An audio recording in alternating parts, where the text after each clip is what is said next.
বিকেলে কাজ থেকে ফিরে একটুখানি মুড়ি মাখিয়ে নিলাম, কেন দুপুরে খাওয়া হয়নি ঠিক করে, তাই মুড়ি মাখিয়ে একটু খেলাম। আর রাতে বসে গেলাম ভাত নিয়ে, ছেলে দেরি করে খাবে তাই আমি ভাত নিয়ে বসে গেলাম।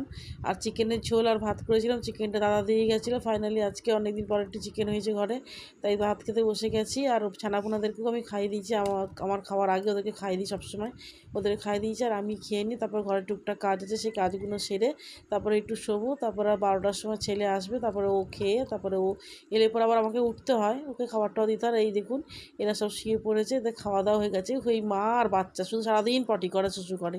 আর এরা দেখুন এরা শুয়ে পড়েছে, সব চেয়ারে এখানে শুয়ে পড়েছে।